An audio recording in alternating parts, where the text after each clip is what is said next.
Hello everyone, नमस्कार सभी को। मेरा नाम अंकित वर्मा है और आप सभी का स्वागत करता हूँ इस लेक्चर सीरीज़ में जिसका नाम है फॉरियर सीरीज़।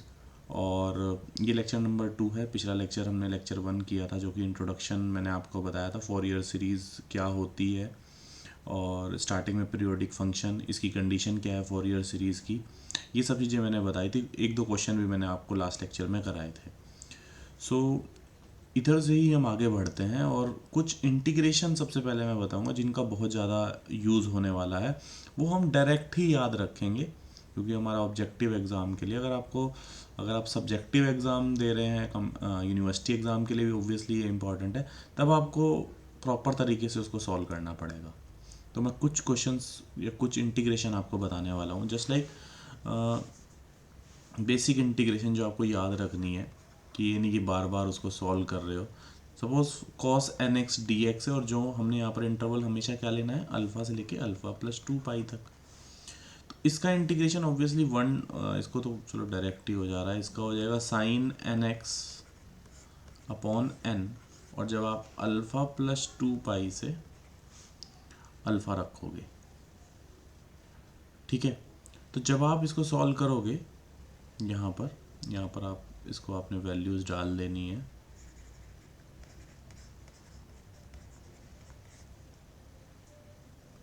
ओके, 1/n तो बाहर ही है, minus sine n alpha. Okay, तो ये इसको कैसे लिख लोगे आप, इस चीज़ को sine alpha plus 2n pi minus sine n alpha. Okay, तो ये किसका फॉर्मूला बना, इस पूरे टर्म को आप a मान लो और इसको क्या मान लोगे, b। Sine a minus sine b का आपको फॉर्मूला लगाना पड़ेगा, that is sine a minus sine b। तो इसका फॉर्मूला क्या हो जाएगा अपना, two cos a plus B by 2 dot, मैं एक दो क्वेश्चन करा के दिखाऊंगा, सारे नहीं कर दूंगा, सॉरी, यहाँ पर साइन आएगा। तो यहाँ पर इन दोनों को जब जोड़ोगे आप तो एन पाई आ जाएगा, 2 cos n pi into sine, जब आप इन दोनों को माइनस करके 2 करोगे तो यहाँ पर साइन एन पाई आ जाएगा। और साइन एन पाई की value that will B 0, right. तो ये मल्टीप्लाई यानी कि पूरी पूरी वैल्यू क्या आने वाली है, 0। यानी कि कभी भी इसका इंटीग्रेशन की जरूरत पड़े तो हम 0 करेंगे। इसी तरह से इंटीग्रेशन साइन एन एक्स भी 0 होता है, आप इसको नोट कर लेना कॉपी में। ओके, और कौन कौन से इंटीग्रेशन थे, जस्ट लाइक इनको मल्टीप्लाई करते हैं जब हम, just like cos m x और कॉस एन एक्स की अगर मल्टीप्लाई कर दूँ मैं, दोनों अलग अलग है, एम एक्स और एन एक्स। इंटरवल हमारा वही रहेगा, अल्फ़ा से लेके अल्फ़ा प्लस 2 पाई तक अगर रहेगा, या सी से लेके सी प्लस 2 पाई तक रहेगा, तो मतलब इनका इंटीग्रेशन सॉल्व करके भी 0 आएगा, ये याद रखना। और बताता हूँ ज़ीरो कौन कौन से हैं ताकि आप ये सब आपको काम आए। सॉल्व करने का तरीका वही रहेगा, ठीक है। इसको सॉल्व करने का क्या तरीका रहेगा, आपको इसको मल्टीप्लाई बाय 1 2 से करना पड़ेगा, 2 कोस से कॉस बी का फॉर्मूला लगाना पड़ेगा, है ना। That will be cos A plus B plus cos A minus B. यहाँ पर आप वो इसी तरीके से सॉल्व कर सकते हो। तो मैं पूरा नहीं, इंटीग्रेशन की क्लास नहीं है एक्चुअली में, तो नहीं तो इसको ही पूरा करने में बहुत समय लगेगा, ठीक है। अच्छा, और कौन सा 0 था, जब दोनों, एक साइन एन एक्स मान लो, या एम, पहले वाले को तो एम बोल देते हैं, और अगला कॉस एन एक्स है, और वही अल्फ़ा से लेके अल्फ़ा प्लस 2 पाई, इसका इंटीग्रेशन भी 0 होगा उसी तरीके से जैसे मैंने आपको बताया। कैसा, साइन इधर रहेगा, ठीक है ना, साइन इधर रहेगा, कॉस इधर रहेगा, क्लियर है।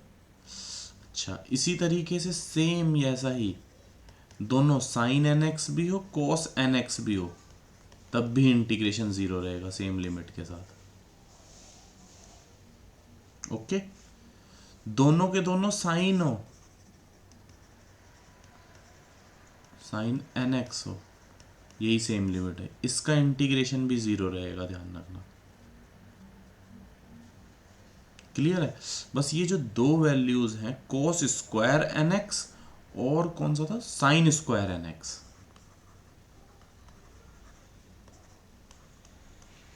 उसी तरीके से सॉल्व करना है। देखो मैं अभी डायरेक्ट इंटीग्रेशन की बहुत इस्तेमाल होते हैं एक्चुअली में, फिर बहुत लेंथी लगेगा क्वेश्चन आपको, मैं तो डायरेक्ट सॉल्व करूंगा उनको, फिर याद रखनी पड़ेगी आपको ये कुछ वैल्यू जीरो, ये तो कंपटीशन एग्जाम में बहुत ही काम आएगी।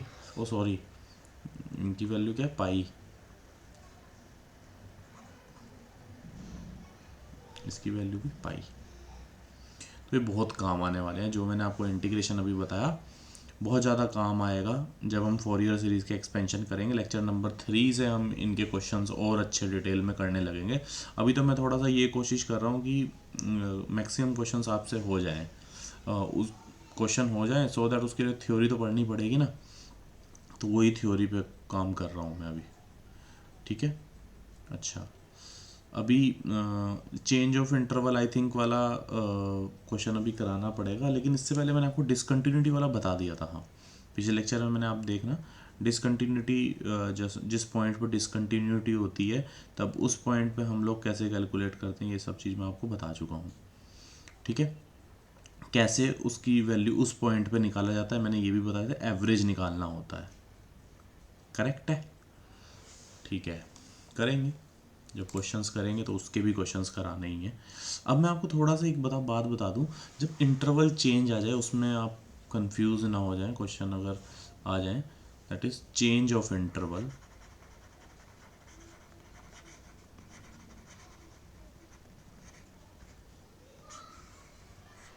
चेंज ऑफ इंटरवल मतलब हर वक्त ही मतलब जो पीरियड होगा वो 2 पाई का नहीं आने वाला है ना, कहीं कहीं जगह पे 0 से लेके 3 तक का भी पीरियड आ सकता है, 0 से लेके 8 तक का पीरियड भी आ सकता है ना।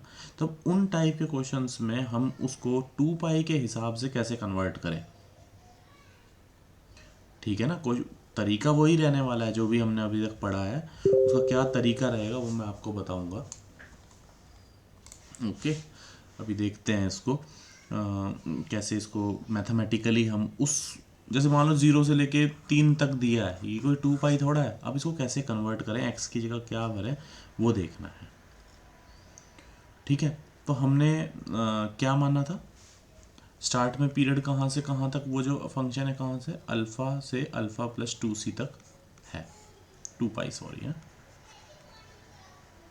अल्फ़ा से लेके अल्फ़ा प्लस 2c। एक मिनट एक मिनट एक मिनट, इसको यहाँ से रब कर देते हैं, शुरू से लेके चलता हूँ।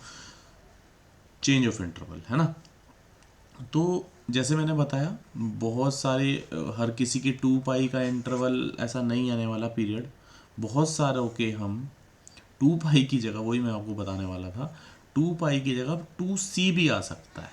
वहाँ पर तो हमने पाई की जगह c का कन्वर्जन करते हैं, मतलब समझो इस बात को, मैं समझाऊंगा, सीधा भी लिखवा सकता था आपको, बड़े आराम से इसको समझाने की कोशिश करता हूँ। मतलब जैसे लेके 0 से लेके मान लो 3 लिखा है, तो इसमें c की वैल्यू अगर आपको निकालनी पड़ेगी 3/2 आ जाएगी, तो वही वैल्यू हम उसमें रख देंगे जाके, लेकिन क्या रखनी है वो देखते हैं अभी, बात समझ रहे होंगे मेरी आप। तो हम मान लेते हैं कोई भी फंक्शन है एफ एक्स जो कहाँ से डिफाइंड है, अल्फ़ा से लेके अल्फ़ा प्लस 2c से डिफाइंड है। अब हम इसको इसको जो है इसको हम 2 पाई में कन्वर्ट करने की कोशिश करते हैं, 2c से 2 पाई में इस प्रॉब्लम को कन्वर्ट करने की कोशिश करते हैं। तो इसके लिए सबसे पहले हमें एक z फंक्शन मानना पड़ेगा, z वैल्यू माननी पड़ेगी जिसकी वैल्यू है पाई एक्स बाय सी। ठीक है, या x की वैल्यू यहाँ से क्या आ जाएगी, सी जेड, क्रॉस मल्टीप्लाई कर दो है ना, सी जेड बाय पाई। ठीक है, अच्छा अगर जब मेरा, आपको पता है जब हमारा x इक्वल्स टू क्या था, अल्फा था, देखो जब हमने x को क्या माना था, अल्फा मानना था, तब z की वैल्यू क्या आ जाएगी बताओ, पाई अल्फा बाय सी। इस चीज को मैं हल्का करने के लिए बीटा मान लेता हूँ। ठीक है। अब अगर मेरा x की वैल्यू, ऊपर वाला इंटरवल क्या है, जैसे हम इंटीग्रेशन में करते हैं वही काम कर रहा हूँ मैं, जैसे t को मान लेते थे ना, उस तरीके से फिर वैल्यू भी वही रखनी पड़ती थी हमें, वही चीज़ है। ठीक है। और x की जगह ये इस तरीके से इसलिए लिया गया, ऑटोमेटिकली कन्वर्ट हो जाएगा। देखो x की जगह आप 2c भर के देखो, यहाँ पर 2c 2c भरोगे तो 2 पाई आ जाएगा ऑटोमेटिकली। सही बात है ना। तो इस वजह से मैंने इस z को ऐसे मानना है, इस तरह से। क्लियर है। इस तरीके से क्या हो जाएगा, फंक्शन 2 पाई में कन्वर्ट हो जाएगा, देख लो चाहे, है ना। आप x को रख के देखिए 2c, क्योंकि जो अपर लिमिट है मेरे को क्या है, 2c है। 2c भरोगे यहाँ पर, c से c गए और 2 पाई आ जाएगा। जीरो रखोगे जेड जीरो आ जाएगा। तो उस तरीके से हमने इसमें इस वजह से जेड की वैल्यू, आप सोच सकते हो कि ये क्यों माना, इस वजह से माना है। क्यों माना है, जेड इक्वल्स टू, मैं दोबारा बताता हूँ इस चीज़ को ना, पाई एक्स बाय सी। एक्स की वैल्यू लोअर लिमिट भरो 0, ये आ जाएगी।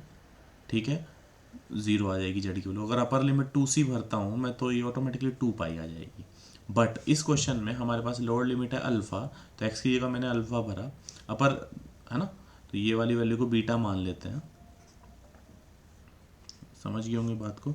अब अपर लिमिट क्या है, अल्फ़ा प्लस 2c है, तो एक्स की जगह यहाँ पर रखोगे आप तो कितना आ जाएगा, z equals to alpha plus 2c x की जगह इंटू पाई बाय सी। अंदर अगर आप इसकी मल्टीप्लाई कर दोगे क्या आ जाएगा वो, पाई अल्फ़ा बाय सी प्लस 2 पाई। और इस वाली वैल्यू को आपने क्या माना था, पाई अल्फ़ा बाय सी को बीटा माना था, ये देखो यहाँ। तो अपर लिमिट क्या आ जाएगी जेड की वैल्यू, बीटा प्लस 2 पाई आ जाएगी। बात समझ गए होंगे मेरी आप। ठीक है। तो इस वजह से, इस तरह से हमने जो फंक्शन एफ एक्स था जिसका पीरियड 2c था, है ना, इसको हम ट्रांसफॉर्म किस में कर दिया, एफ। मैं इसको साफ साफ करता हूँ, या आपने नोट कर लिया वो, बैक करके देख लेना समझ नहीं आया तो। ठीक है, ये तो चलो फ़ायदा है इसमें। तो हमने ये जो फंक्शन था एफ एक्स, जिसका जो पीरियड था वो 2c था, है ना, किस इंटरवल में, अल्फ़ा से लेके अल्फ़ा प्लस 2c के बीच में, उसको हमने ट्रांसफॉर्म कर दिया किसमें, एक्स की जगह क्या रखा, सी जेड बाय पाई, है ना, यही आया था हमने। एक्स की जगह क्या आ गया था, तो एफ, इस एक्स की जगह क्या लिख देंगे, सी जेड बाय पाई। ठीक है, जिसका पीरियड कहाँ तक है, बीटा से लेके बीटा प्लस 2 पाई।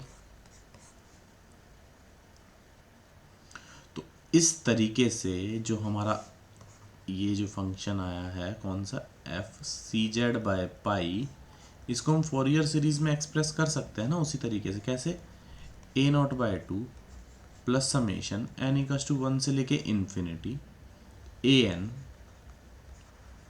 कॉस एन जेड के टर्म्स में, क्योंकि फंक्शन जेड के टर्म्स में है, plus summation n equals to 1 से लेके infinity b n sine n Z.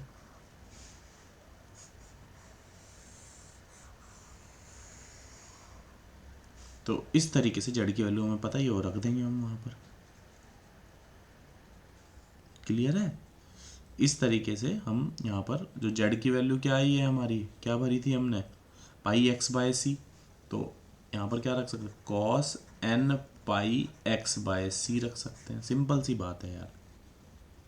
और यहाँ पर भी क्या रख सकते हैं, sign N pi x by सी। सी की वैल्यू हम ऑटोमेटिकली 2 मिनट में निकाल देंगे साइड। क्लियर है। तो इस तरीके से हम लोग इसका इस्तेमाल कर सकते हैं।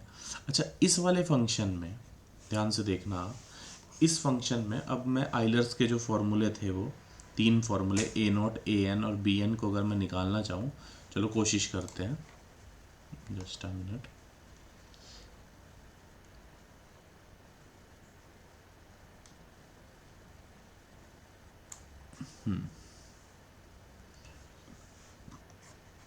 निकालते हैं। तो ए नॉट की वैल्यू क्या आएगी, इंटरवल देखो कहाँ से कहाँ है, बीटा से लेके बीटा प्लस 2 पाई तक है ना, यानी कि वो 2 पाई वाला तो हमने कन्वर्ट कर दिया है, तो यानी कि क्या था वहाँ पर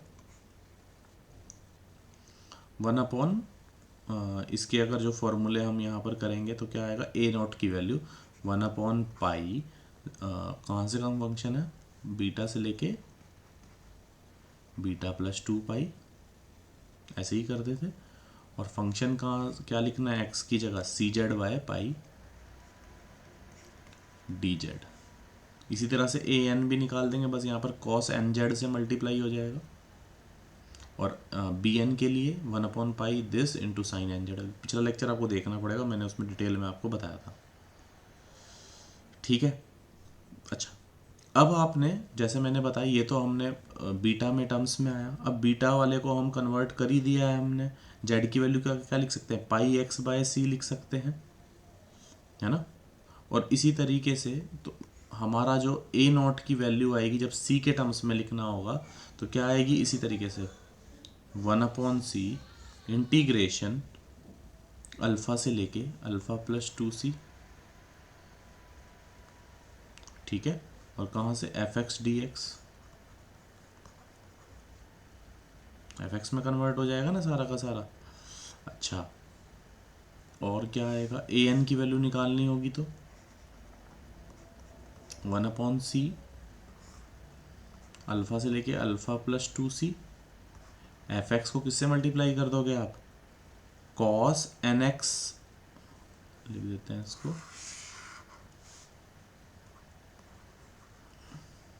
वैसे तो nz आना था लेकिन हमने इसको क्या कर दिया, कन्वर्ट कर दिया, तो क्या आ गया n/x/c dx। इसी तरह से bn आ जाएगा, fx में किसी साइन की मल्टीप्लाई कर देंगे। हाँ, एक चीज़ आपके दिमाग में जरूर आ रही है कि ये c कैसे आया, ये भी ज़रा मैं आपको बता दूँ, कोई चीज़ रहनी नहीं चाहिए। देखो ज़रा,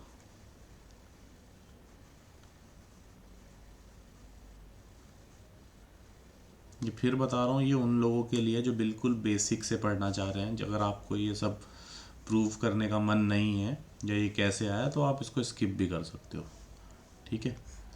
तो ये c कैसे आया, देखो हमने सिंपल सी बात है यार, z को क्या माना था, हमने माना था पाई x/c, है ना, यही वैल्यू आई थी। तो अगर मैं इसका डिफ्रेंसिएशन करूँ, dz की वैल्यू क्या आएगी, π/c dx, ठीक है। अभी मैंने आपको क्या निकाल के दिखाया था, a0 की वैल्यू देखो मैं निकाल के an निकालता हूँ, थोड़ा सा मुश्किल, 1/पाई dz के टर्म्स में यही बताया था, बीटा से लेके बीटा प्लस 2 पाई f CZ/पाई cos NZ dz, यही निकाला था, है ना। अब ये देखो जरा कैसे आया होगा, ये इसको रब करते हैं, वैल्यूज भरते हैं, देखो इसमें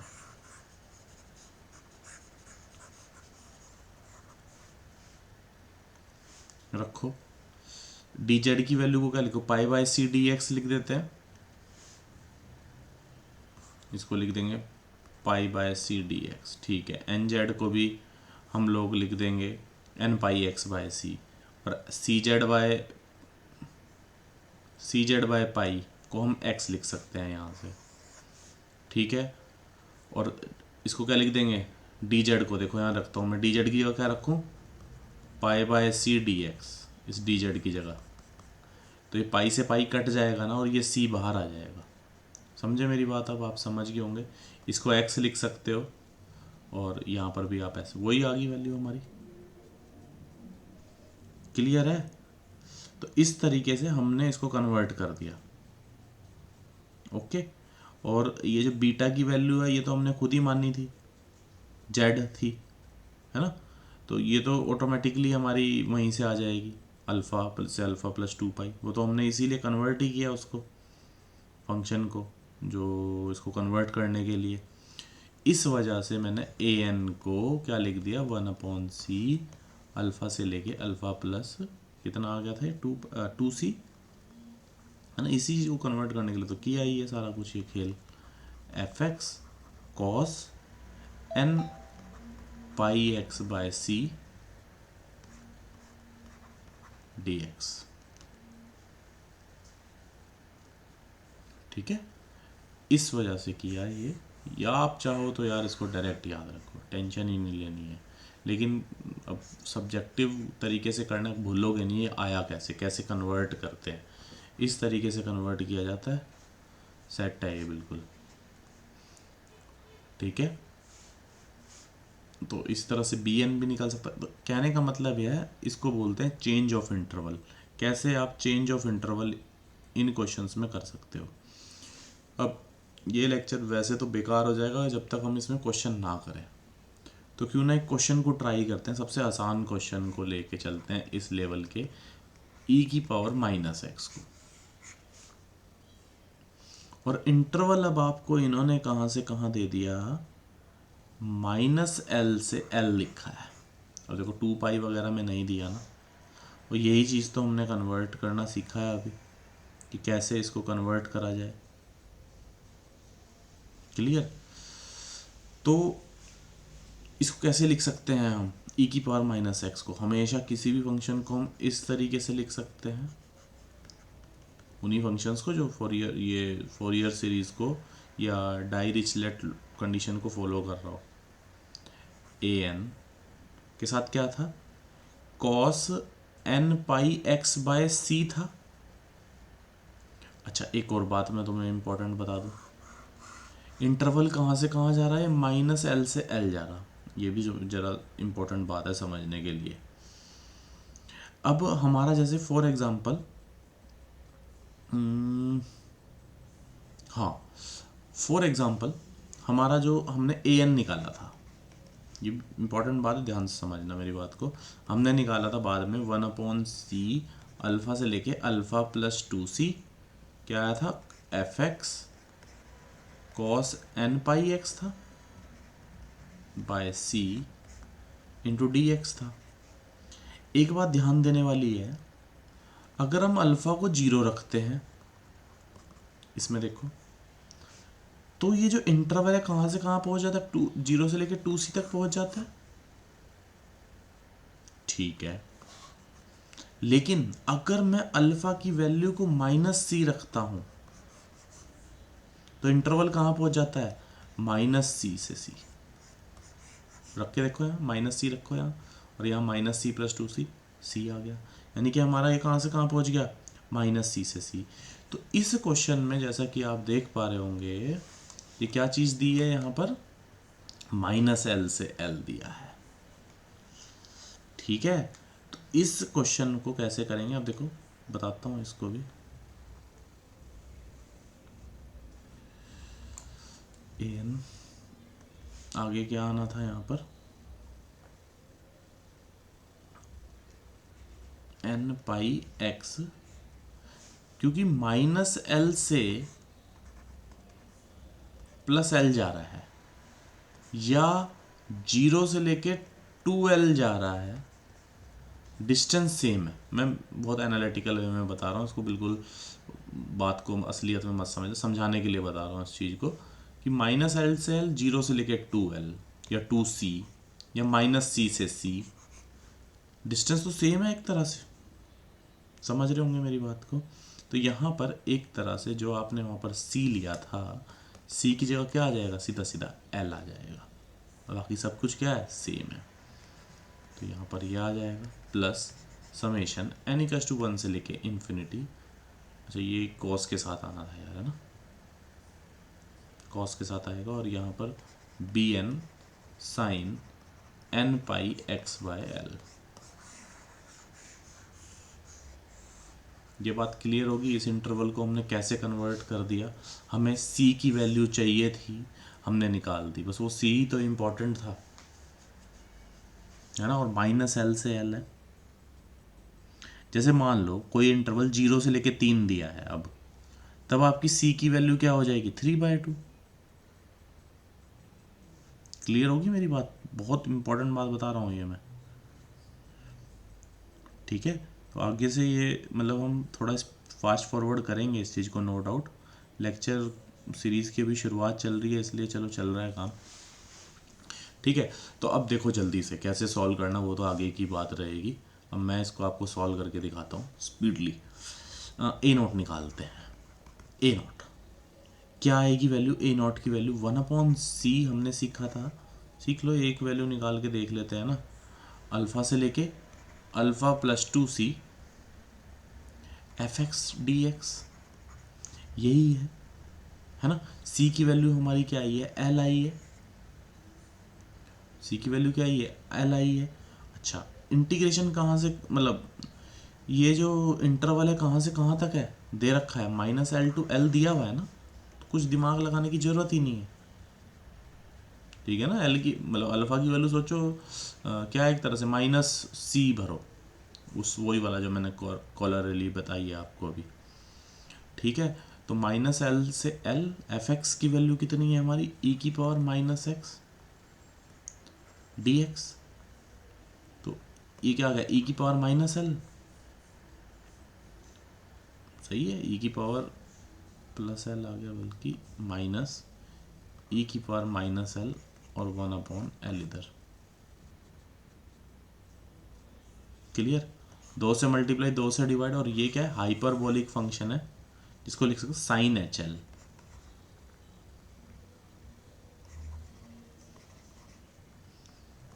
सही कर रहा हूँ शायद मैं?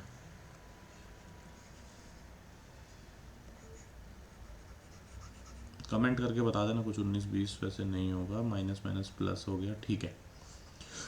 2/l साइन HL हो गया। इसी तरीके से an भी चलो निकाल के बताता हूँ मैं, bn अपने आप निकालना। चलो bn निकाल देते हैं, हर बार an निकालते रहते हैं ना, bn निकालते हैं। bn की वैल्यू क्या बताई मैंने आपको जी? इंटीग्रेशन रखते हैं 1 से लेके c -l से लेके l, और जी आपका f(x) साइन n π(x/c) था, तो n π क्या आएगा? x/l आएगा इंटू dx। क्लियर? ठीक है। अच्छा, एक फॉर्मूला मेरे को याद है, आपको पिछले लेक्चर में मैंने बताया और कहा था बार बार काम आएगा, e⁻ax इंटू साइन bx। वही है ये या नहीं है? बिल्कुल वही है। मैंने बताया था ये तो ऐसे का ऐसा ही लिख लेना है, अपॉन a² + b² आएगा, और जब साइन आता है तो बीच में माइनस आता है ना। b आना था cos bx। आई थिंक यही फॉर्मूला था, अच्छे से याद रख लो। वैसे तो 1 और सेकंड मान के आप उसको कर सकते हो, लेकिन क्यों ना डायरेक्ट इस्तेमाल करो, कोई कुछ नहीं कहेगा, ठीक है।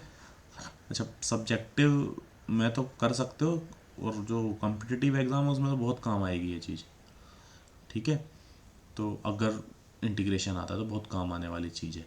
तो इसको आप इसी तरीके से कर सकते हैं। यहाँ पर बस a की वैल्यू -1 है और b की वैल्यू n π/l है। अब मैं कुछ नहीं कर सकता, कैलकुलेशन अब उसी तरीके से आपको करनी पड़ेगी।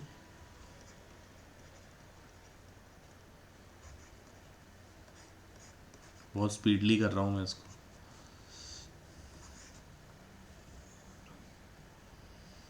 है ना। e⁻⁻x हो गया।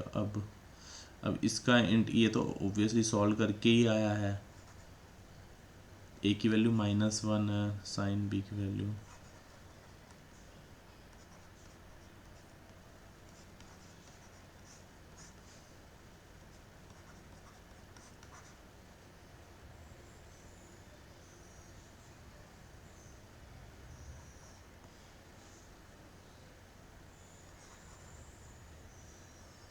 b की वैल्यू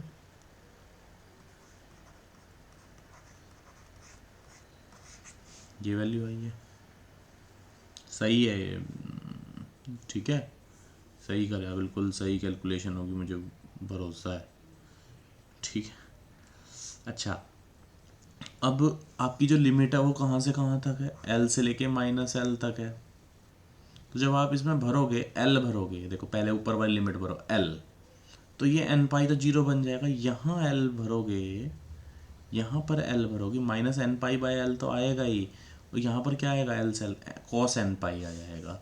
तो मैं यहाँ पर लिख देता हूँ, इसको तो ऐसे ही लिखते हैं यार, ये ई की पावर एक्स भी बाहर मल्टीप्लाई हो रखा ना, तो इसको भी अंदर मल्टीप्लाई करना पड़ेगा हर किसी के साथ, इसके साथ भी ई की पावर इसको, और इसको भी इसके साथ करना पड़ेगा। तो मुझे पता है कि हो ही जाएगा, ठीक है। तो यहाँ से सॉल्व करके आपको कैलकुलेशन, बस यहाँ पर जो गलतियाँ मेरे हिसाब से आप करोगे, कॉस एन पाई की वैल्यू को लिखना है -1 की पावर एन, ये गलती नहीं करनी, ये मतलब ये सही है, यहाँ पर इसका इस्तेमाल होगा, ठीक है। और किसका इस्तेमाल हो सकता है, बस इसी का इस्तेमाल होगा, साइन एन पाई तो जीरो हो जाएगा, ठीक है। तो यहाँ से आप इसका इस्तेमाल कर सकते हो।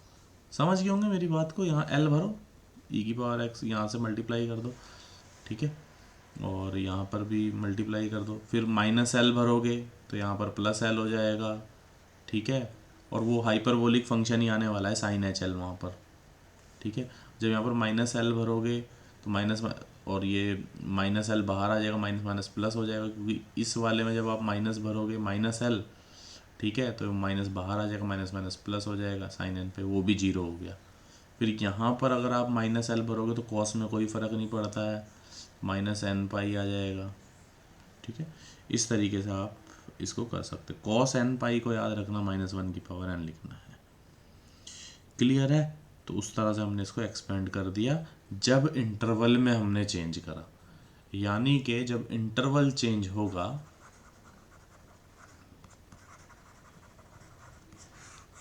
उस तरीके से आप इसको क्वेश्चन को सॉल्व कर सकते हो, ठीक है। कोई भी अब आपको अगर मैं होमवर्क दूं, मान लेते हैं आप कोई भी क्वेश्चन करना, x माइनस एक्स स्क्वायर को करना, और इसका इंटरवल 0 से लेके 8 तक दिया है, इसको ट्राई कर सकते हो, ठीक है। A naught a n b n निकाल सकते हो उसी तरीके से, और जो मैंने फार्मूला बताया उसका इस्तेमाल कर सकते हो। फार्मूला बस इसीलिए बताया ताकि ईजिली वो आप सॉल्व कर सको, राइट। सो नेक्स्ट लेक्चर में मिलते हैं, जिसमें हम इवन और ऑड फंक्शन को करेंगे, और साथ में खूब सारे अब न्यूमेरिकल करेंगे अगले 2 लेक्चर में। सो बहुत बहुत धन्यवाद।